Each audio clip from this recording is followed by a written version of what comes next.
The NFL has seen its share of legends, speed demons, towering giants, surgical quarterbacks. But one man didn't just play football, he terrorized it. He wasn't feared just for what he could do, he was feared because you never knew what he'd do next. This is the story of the scariest player in NFL history. This is the legend of Dick Butkus. He was a well-conditioned animal, and every time he hit you, he tried to put you in the cemetery, not the hospital. Born in Chicago in 1942, Dick Butkus came up tough, real tough.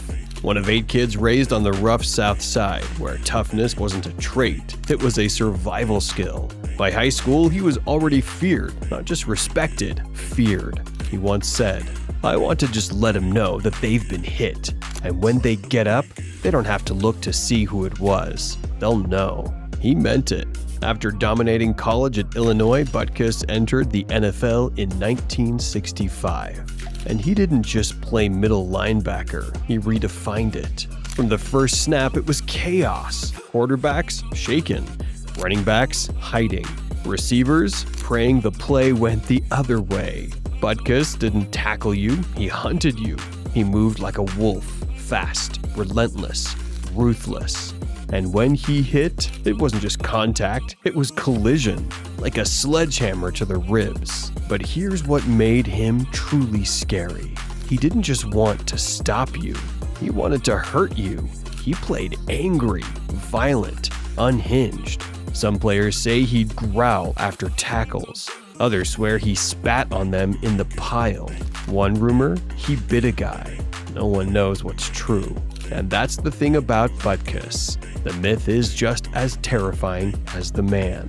Deacon Jones, one of the most feared defenders ever, once said, "Dick Butkus was a man who could make you disappear from the league." Quarterback Fran Tarkenton, he called him a maniac, a well-conditioned animal. That's not trash talk, that's respect born from fear. Every week, players hoped Butkus would be injured, not out of hate, out of survival. There was one hit where the guy he tackled threw up right there on the field. That actually happened. And in today's NFL, he wouldn't last a quarter. The late hits, the headshots, the trash talk, he'd get flagged, fined, suspended. But back then, that was just called Sunday. Eventually, the collisions caught up. Years of war broke his knees. By 1973, Dick Butkus was done, just 31 years old. But his presence, it never left. Players still talked about him, whispered his name, told stories like kids telling ghost tales around a campfire. And the legacy? It's everywhere. Ray Lewis, Brian Urlacher, Patrick Willis. They studied Butkus, not just for the position, but for the mentality, the intimidation, the fear. But off the field, Dick Butkus was nothing like the beast on it. Funny, charismatic, a jokester.